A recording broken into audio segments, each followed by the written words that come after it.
Welcome to Downtime with Donnie. Your host, Nathan Downs, chats with Donnie Lockhart, a 35-plus year veteran of the fence industry. We get his feedback and opinions on fencing, construction, and everything in between. Let's join Donnie and Nathan now. Hey, what's up? Welcome, everyone, to Downtime with Donnie. I'm your host, Nathan Downs, and unfortunately, this week we are Donnie-less. Donnie is taking care of some family stuff, so T's and P's to the Lockhart family and everything that's going on over there. We'll let him share more once he comes back into the office next week. But in the meantime, we have a new team member, Mr. Randy Ward, on the phone. He is actually in his truck right now, coming back from the first annual Fence Business Conference put on by the Thornton Fence Consulting Group. It was hosted at Monkey Island, Shangri-La Resort in Afton, Oklahoma. And Randy's actually on the road, which is why you'll hear road noise the remaining time on the podcast here. But Mr. Ward, how you doing, Randy? I'm doing great, man. I'm all fired up, ready to go from Tony's conference. That's what I like to hear. So, hey, bud, it was December 10th through 13th, wrapping this thing up. What's your biggest takeaway from the weekend? Because, I mean, the last couple days have just been a ton of fence information. It's like one of Tony's fence summits, but with a ton more speakers and stuff like that. So, yeah, Randy, I'd love to just start there and let everyone know, kind of give us a rundown, give us a grading on this thing. How did she turn out? Oh, I'm going to give you A+++++++. I mean, it was fantastic. Tony got some big powerhouse speakers there. I mean, you're just drinking out of a fire hose for 3 days, right? Where do you start? Kicked it off with Barry Willingham, whom we all know is just amazing. He was actually just recovering from surgery and toughed it out and just gave an outstanding inspirational talk on leadership. And then we went right into Jeff Cook's presentation on how to sell your business, how to transition your business. Give us a lot of information. You know, one of the key things that was interesting is if you are going to start thinking about selling your business or transition to your kids or however that process looks, I mean, it's a 5-year process.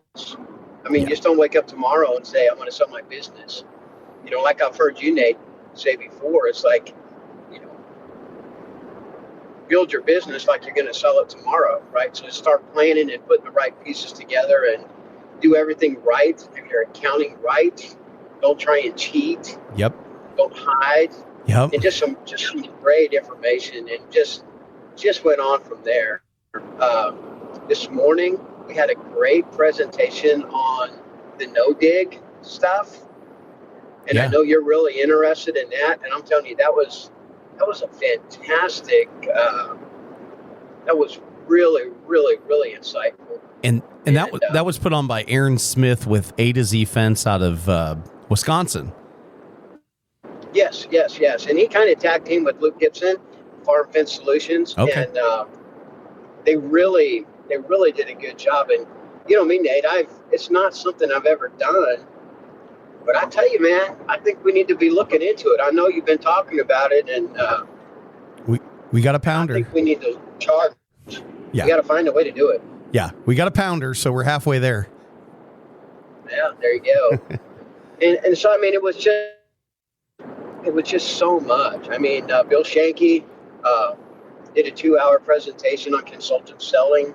You know, then Tony ended the day with the 7 steps. You know. Yep. You know, kind of a quick outline of his book, and you know, get his book, guys. I mean, my goodness, it's out there. If you want to know how to, you know, put the processes in with your business, there's a book out there that's going to give you step by step on processing, accounting, selling. It's just the whole part of running your business. I mean, it's so cool to be in the fence business now. I mean, as you know, I've been in this my whole adult life, and man, when we started our business in 1992, I mean, dude, I'm trying to figure out QuickBooks, right? I mean, Right. it was just no help. And now you don't have to do that. There's so many people in our industry out there. There's so many people willing to mentor, willing to help. They're just out there. I mean, what a great time to be a fenceman. Yeah. It's just, I just came out of there inspired. I hope you can hear my voice. Just an amazing experience. Yeah, no, that's awesome. Well, and that's why we wanted to do a rundown on what the whole event looked like and how it went, because I think there's a lot of people that probably wanted to go that didn't get a chance to go. And I've encouraged many times on most of our shows to everyone to check out what Tony's doing with his summits, check out what some of the other coaches and leaders in the industry are doing. But I love Tony's because he's very pragmatic. It's very straightforward. He has an isolated series of things and in a certain way he looks at it that is very structured. And for people like me, as I've mentioned in my STAR method, that have very little structure in my bones, I like that, right? I like to learn in that style because it just teaches me things that probably I wouldn't do, because I'm usually more worried about what are we doing on the field? How are we doing that? And Tony's presentation is what you do on the field matters, but what you're doing on the sideline matters, what you're doing in the front office, and stuff like that. So there's all the things are addressed. So who would you, Randy, I don't, go ahead. I was just going to say, to piggyback on what you said, I mean, Tony, it's a perfect way to put his vision. Very pragmatic. It's very structured. No frills. There's no surprises. It's just, you want to be successful. If you go step by step by step by step, and you follow these proven principles, you're going to be successful. Right. And it's just that simple. No big surprises, no big secrets. The secret sauce is just following the process. Kind of like Dave Ramsey's baby steps, right? Yep. To get out of debt. Well, Tony, 7 steps are the same. You got to take a good hard look at yourself and your business. And if you're willing to change, are you too stubborn to change? Are you tired of being a treadmill operator?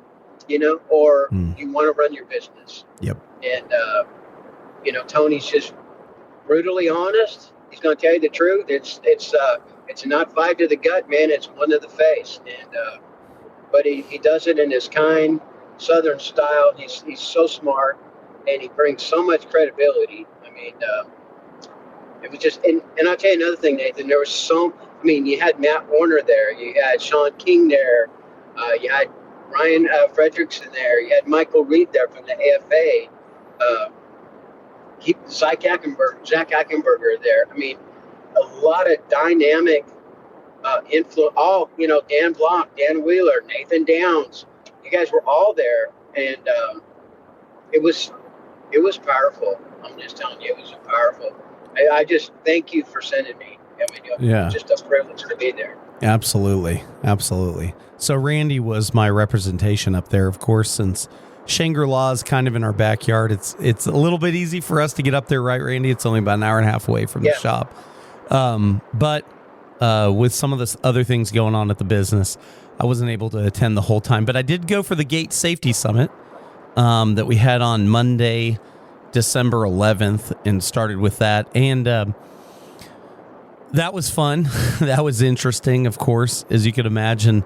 A lot of people very passionate about that subject, knowing some of the things that have happened, trying to come up with different solutions and ideas. And now it's just implementation. Now it's time to take things to the streets, start actually talking about gate safety across the board. And I'm sure you guys continue those conversations, Randy, up there. So I want to ask you a question, Randy. Without playing favorites, right? Who would you say was your favorite speaker over the last couple days? Like who was your favorite one to listen to? And then who was the one that had the biggest impact on you and why? Because you're at a certain season in your career, right? So some things are going to hit a little differently than others. But who would you say was the best speaker? I kind of think I already know who you're going to say. And then who was the most impactful, and what did you get from them? And this doesn't take away from anyone else.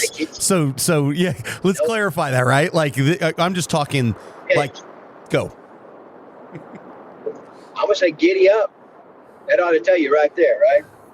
Barry Willingham he just kicked it off, and he is so powerful, and he's so inspiring, and he's such a strong leader, but he's a servant leader, right? Yeah. And he wants to bring everybody up with him, train your replacements. It was just, I left there.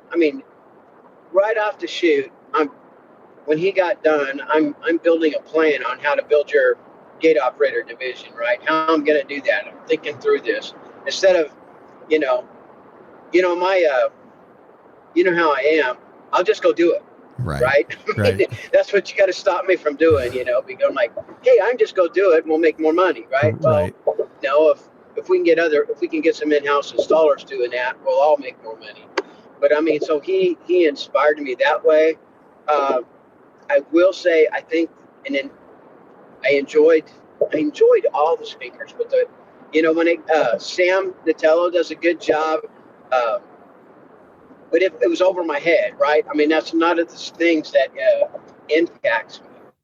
But I will say, Barry's and of course Bill's selling process is really good. But the thing that I came back with that I really it really impacted me is that no dig. Nice. Nope. I think we lost his audio there. Randy's running down I don't think Randy knows that we can't hear him right now. Randy, we can't hear you. Just thought I'd let you know first and foremost. I think it's an opportunity to change our market. And it's a big undertaking because of the Tulsa Metro, Oklahoma in general, they're used to concrete around their post. Right. And so we not only have to train ourselves how to sell it, but we also have to be able to sell to our customers, which really it's a. So I'm going to tell you, Luke Gibson did this great example today. I thought it was brilliant. So he said, how do you guys attach a 2x4 to a wound? Use a 3-inch 16 penny nail, basically, right?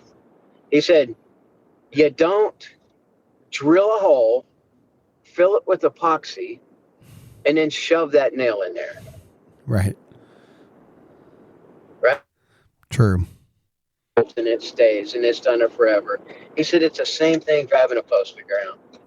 He said you drive that thing into virgin ground or whatever, you get it at the right depth, and it's not going anywhere. And there's no cleanup. We not got cement bags flying all over the place. We don't got dirt piles turning people's lawn yellow because we don't pick it up the same day. You turn right around and start building that fence. You don't wait 2 days for the concrete set around the post. I guess that's really what I came home with, that we're going to have to really try and figure that out. Yeah. Yeah, that's great. Because we see the momentum that this wave is getting with the post pounding and all that stuff, and it's exciting to see some type of innovation, something that's already been there for so long, right, Randy? But now we're at the point where it's starting to become more mainstay, like at a little more Main Street level. So I'm excited to see where that thing ends. So how did Tony feel the event went? I'm sure he loved it. Oh yeah, he's very happy. So one thing that was pretty cool that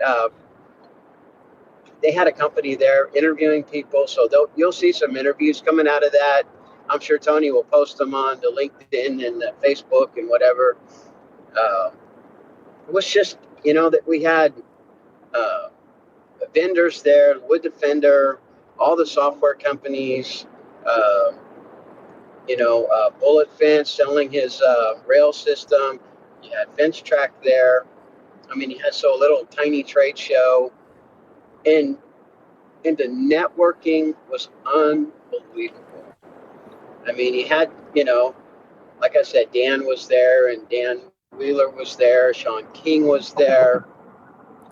Josh Glover, Joe Everest. Josh Glover was there. I forgot about Josh being there. Man, he wasn't even a speaker, but his participation was just invaluable. Yep, smartest guy in the fence industry. Him and Bobby Batchelor.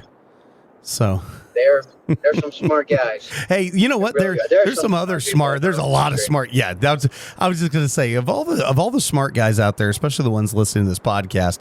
I'm like, Randy and Nathan are not those smart guys. So we just have a really cool roadcaster that records our conversations here. So yeah, 100% agree. So, yeah, I'm so proud of Tony. I think the whole thing was great to see everybody there in one spot. I mean, Dan Wheeler, and I said this on last week's episode, Dan Wheeler talks all the time about you got to get to the next event. You got to see what's going on. I mean, for the cost, for the $500 to get down here to Oklahoma and what it was, like every fence company owner, or if you're a partial owner and you own a branch within a larger group, you guys should be coming to this event. I mean, I think this can and should become something annually that a lot of us attend, because the 80, 90 people that were there, it was all the networking things, Randy, like even when I was there, it was the Monday night stuff that is the most impactful. Yeah. Like you start to see some of the vendors interacting with all these business owners and in our trade.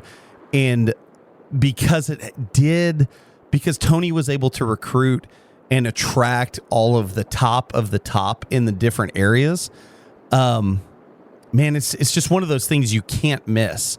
Like you just can't be that person that would miss out on something like this. So I hope it's so people are short-sighted that don't go. I mean, there was some of our local distribution people, I won't say their names, with no representation there.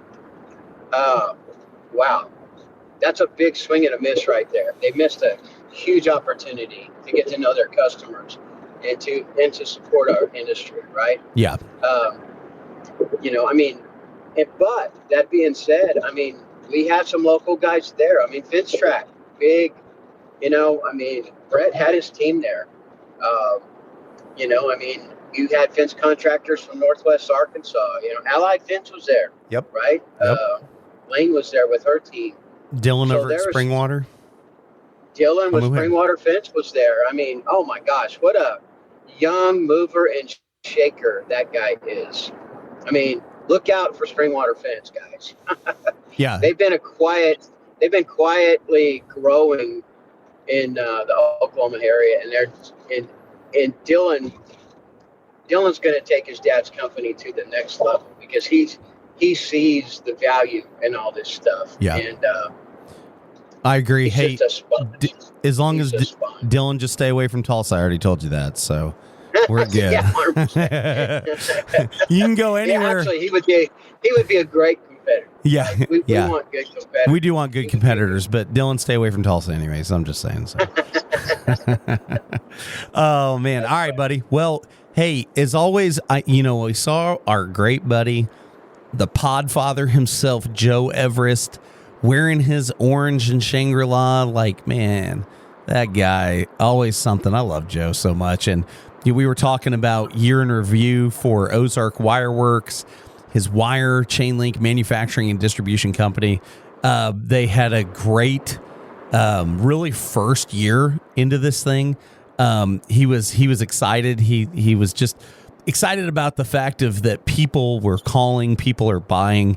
And, it's like any business, Randy, especially a distribution business, it has to grow organically. You have to offer a different experience or a cheaper price or all these different things, right? But I mean, Joe's glory with what he's done is he posts his prices for every month on his website at ozarkwireworks.com.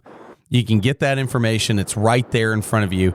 And then coming into it, you know, you can call him. You can call his team, and they can get you hooked up immediately on that. So definitely check out ozarkwireworks.com for all of your chain link needs, whether it's standard, custom. They do everything from 3 foot to 12 foot tall. Got to give them a plug. But Randy, I know you're driving. We want to keep you safe. Appreciate you jumping on Donnie's show here so we could get a little filler time and clue everybody in on how great the event was. And we will, if we got other things that we take away from this, Randy, on the next episode or two, we'll pop back on here and talk about it, kind of let you digest some of this, man. Yeah, it's funny you talk about real quick with Joe. Isn't it funny, Nathan, to watch people come up and they're just in awe of Joe, and he just don't know how to handle it because he's such a humble, soft-spoken, nice young man, right? And it's just hilarious to watch him, you know, when people are. Oh, there goes a popo, man. Oh, but I mean, it just. I thought Randy was getting pulled over. It's just so hilarious, man. He is such a good dude. Absolutely. He's such a good dude. Absolutely. You want to buy from Joe just because he's a nice guy. Yep, I agree. Yeah, that's what Donnie and I talk about all the time. We're like, man, we just want to buy more and more chain link and sell more chain link jobs just to buy from Joe because he's a nice dude. So, all right, Randy, thanks for joining us. Continue to be safe out there on those Oklahoma highways where all the police are chasing people down. Hopefully not Randy. And we will see you guys on the next episode. Peace. Thanks for taking a little downtime with Donnie and Nathan. The opinions and comments on this show are of the participants only and do not reflect that of its sponsors or partners. For more content and information about Radius, visit www.protectingyourradius.com. Give us a like, share this online, and look for us back real soon.